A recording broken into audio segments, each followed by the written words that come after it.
Hello and welcome to another episode of, I guess we're calling it Let's Talk. That's sort of been our mantra for years now. Tom and I have been doing these podcasts and really just having a lot of fun.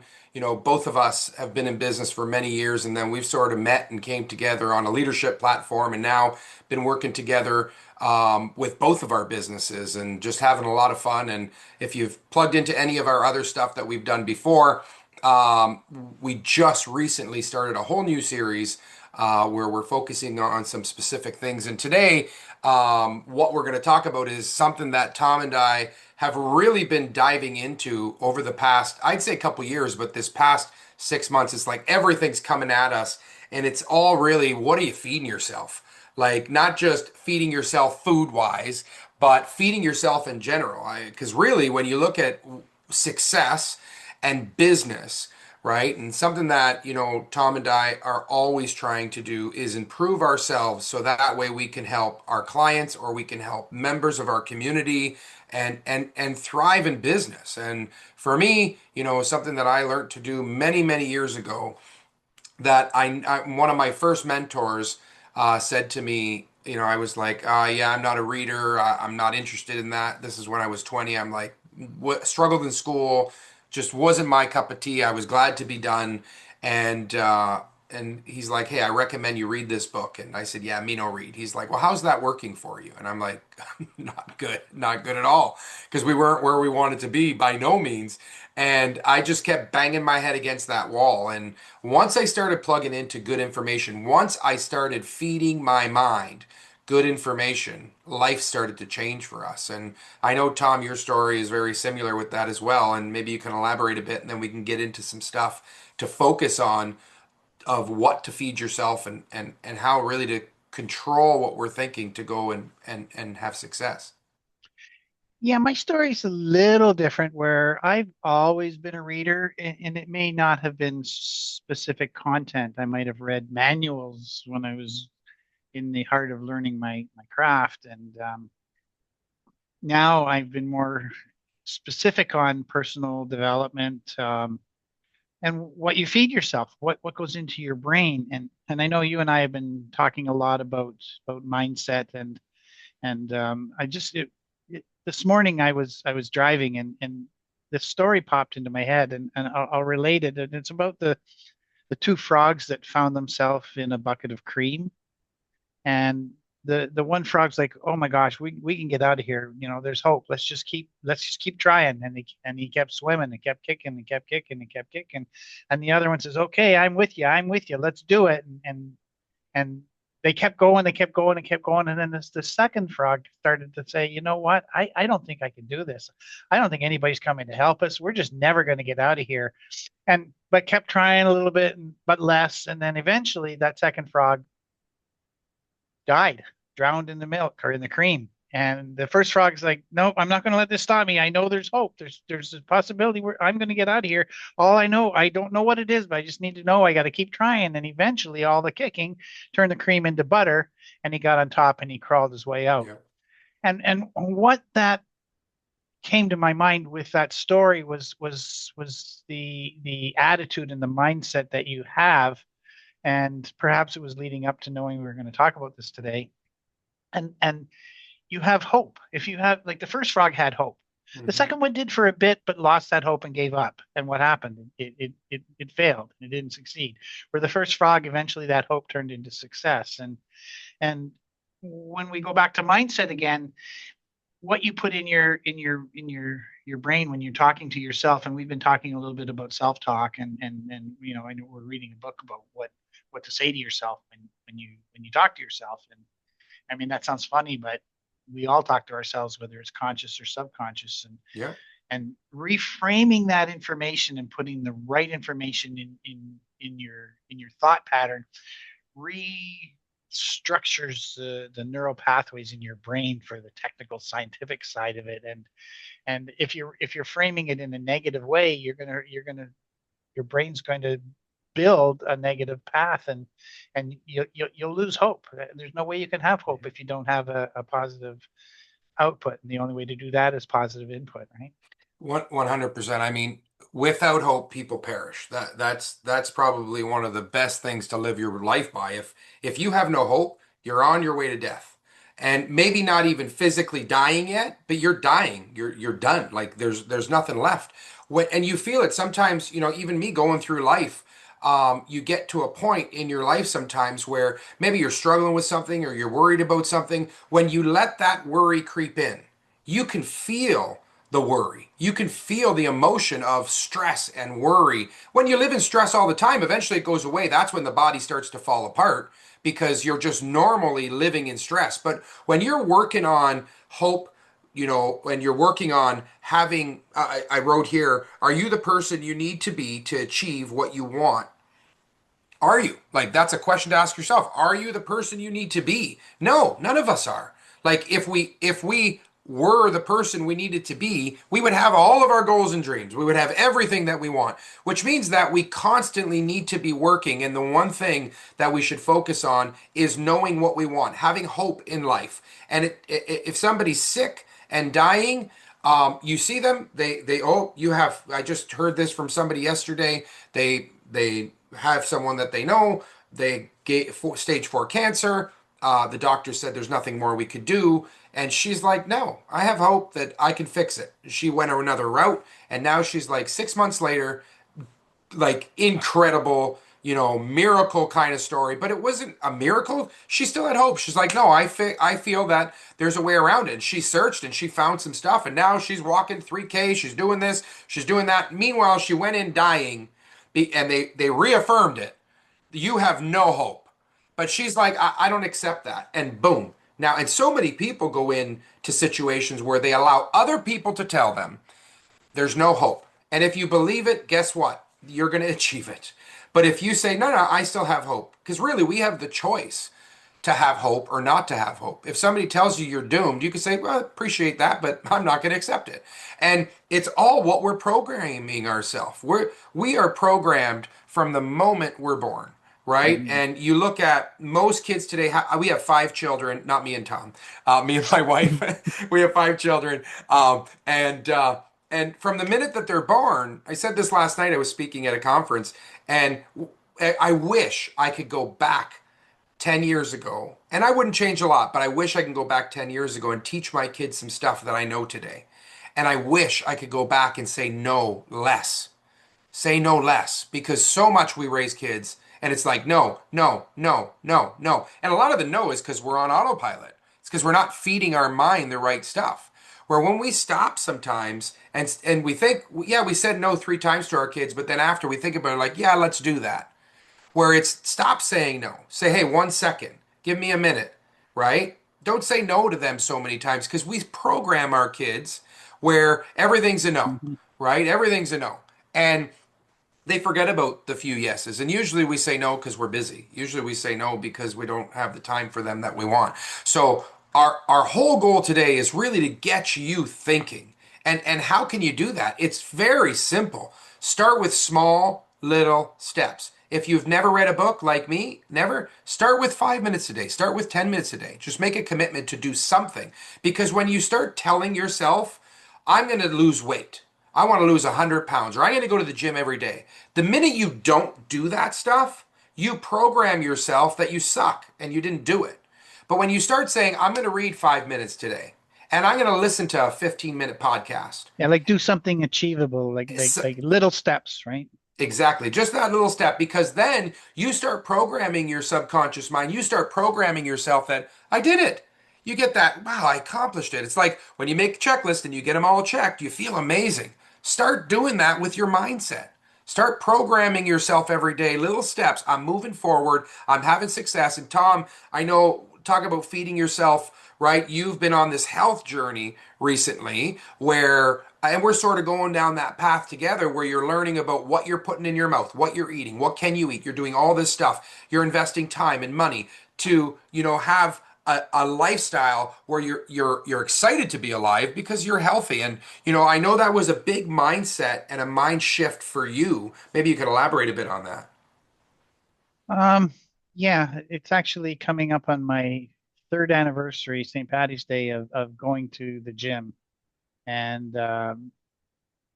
when I went in the first day, I couldn't even bend down, not bend down, but squat to a 36-inch high stool without holding on and pulling myself back up. And the other day, I think it was 245 pounds. I did they call it a trap bar deadlift. It's a little bit different than a straight deadlift, but anyway, I did 245 pounds in essentially getting up from a squat position, and that's just perseverance and planning, like saying I'm going to do this and I'm not going to quit. And more recently, my last visit with my let's call it a personal health doctor. I have a doctor outside of the healthcare system that I work with, and I I there were some things that weren't improving like I wanted them to, and it's partly diet related. It's not exercise related. My exercise, lean body mass, and that like lean mass is good. So I'm working on some of those other things. So I'm just diving into diet and learning about it and reading about it and using resources to help me figure out where I need to go and put a plan together because it's always about a plan. But I want to jump back to what you said about stress, and the stress builds in you and builds in you until you just become numb to it. And I'm doing the frog stories today, and there's the other story of the frog in the boiling water. If you throw a frog in water and bring it to a boil, it'll just stay there and boil to death. Where if you throw a frog into boiling water already, it's going to first reaction is to jump out. And I think that's a good analogy of what happens when you settle into a comfort zone of not necessarily a good path, and but you get comfortable with it and you slowly degrade and go down that path, not even realizing you're there, and it takes a toll on you. That's where I was with my exercise. And I mean, I rode my bicycle around Lake Ontario in the early 2000s, and slowly brought the water to boil until 3 years ago when I jumped out of the pot and said enough's enough. And it's it's not something that happens overnight, and don't expect big changes overnight. It's little steps. I guess that's Yeah. really what it's about. Now you're lifting as much weight as my 17-year-old. No, he's just caught up to me. Oh, that's right. Now my Yeah. goal is to beat him, and I know it's going to eventually Yeah. going to come. He's going to win, but at least I challenge him and inspire him by doing it, right? Yeah. Well, and that the key is, it's all about mindset and what is your identity, really? What is your identity? What are you telling yourself, right? If you're telling yourself, and setting a goal is huge. Sometimes people only lose weight because there's a wedding coming up or there's a goal set, and that's the truth. If you can set a goal, and you should constantly reset those goals. And I said this the other day, a couple weeks back at somewhere I was speaking, where you go into the bookstore, look at behind me, look at all these books. Most of these books are leadership development, personal development, marriage, self-help, like great content from people who have given their life to excellence and have recorded it, and I can read it and I can apply it into my life. But most people, they read these books. If they do, most people don't actually read these books, but the people that do read these books, they grow themselves. They're listening to podcasts, they're watching successful people because they want to succeed, but they apply very little of it. Like, we could put in all we want, unless we start to apply it, it's useless knowledge. And that really is the shift in what has to happen. It's not what book you're reading or when you're reading, it's making the decision that I'm going to change my mindset. And what you program yourself, what you tell yourself, is everything. Don't tell maybe you're struggling with something. When you go and you start saying this, I got to get off my chest. I got to get this off of my chest, right? I got to tell someone about it. A lot of the times, that's more damaging than anything. If you start saying it out loud, I just really suck at this. I can't seem to get over it. I just have to Mhm. tell you. Really, that's gossip and venting. And yeah, some people feel that could be good. Better to forget about it and say, hey, no, that's not me. I'm not going to accept that. And I'm going to grow and I'm going to move forward. When we Not tell not not ourselves, necessarily forget about it, but reframe it, I think would be a good term for well, that, yeah, right? yeah, yeah. I mean, forgetting about it because you're reframing your thinking, right? It's like, yeah, okay, I might be in here in boiling water, right? And in that aspect, if the water's warm and as it starts to boil, we don't forget about it. It just slowly boils us. Yeah. But when we know there's an issue, we jump out of it. We have to start getting to a point where when we're in that warm water saying, I don't think this is a good idea, I need to get out of here. And a lot of people right now, you look at where we're moving in a space of financial, a lot of people are in warm water with their finances, right? They've never been this warm. It's like, man, they got money, things are good, but man, inflation, taxation, the water's starting to get warmer here. And if I don't make some changes, don't wait for the water to boil. Because when the water boils, it's too late. Right now is where you have to start making some changes. I mean, there's a pack behind me called Financial Fitness. This is a pack my wife and I and Tom and Deb went through many years ago to sort of shift that path with our finances. So it really is. There's a lot of great content out there. You have to be wanting it, and it's a mindset 100%. And that's, what are you feeding yourself? That's sort of, to wrap this thing up and start bringing it home. What are you feeding yourself? What is your mindset? Because if we feed the body properly, we feed the mind properly. And my personal beliefs is if you feed the body and you feed the mind, the soul is happy. The soul lives a great life. And I don't know where you're at in your faith, but when you look at having balance in life, right? The body and the mind is key. When you can take care of these two things, you will live an amazing life. Even, if you have no foundation wherever you're coming from, if you can feed the body and you feed the mind, your life here will be amazing, right? And Tom, maybe you can share some closing comments and bring this thing home. This is a topic I love talking about. It's hard to not stop talking about it. Yeah, Yeah, I um, think that some of the things you said about setting goals and that's not just about um, anything you do, even with your self-talk. You can set goals within your own self-talk to build a dream for yourself, and it's not like you and I are perfect and we're going to sit here and say this is the way to do it, because I know that we were both with a group of people who were building their dream boards, and there were two people that I know of that didn't do it, and they're sitting right here having a conversation about dreams. But I want to say that an accountability partner is a good piece to making some of that stuff happen. And you came to me and said, all right, I'm doing mine, you do yours, send me a picture when it's done and I'll get mine done. And so I hadn't really committed to putting my dreams down on paper up until that point, but with the accountability piece, I started putting some of them down, hmm and I'm not done. I'm still working through that, but now I have a semblance of, okay, now I know what I want to do, where without you saying get it done, I I didn't know what to do. It refocused my mind. So accountability is also a big piece, and we can maybe talk about yeah. some of that on another call. But yeah, I think just such a great topic, and we could go on for days Yeah, about it. for I've been doing this 20 years in this space, and I've had the privilege to coach thousands of people, and speak on stage to thousands of people, and whether they're still in the program that I run or not, a lot of them are still my good friends, and most the people that I've been in contact throughout the years, the minute they start changing their mindset, it changes their life forever. Now, some drift away from it, but what you'll find is when you drift away, if you're watching this saying, "Yeah, I've been there before, but I've drifted away," the minute you start it takes hours to get the mind back to where it once was and on track. It doesn't take all those years that you've put into it, it's still there.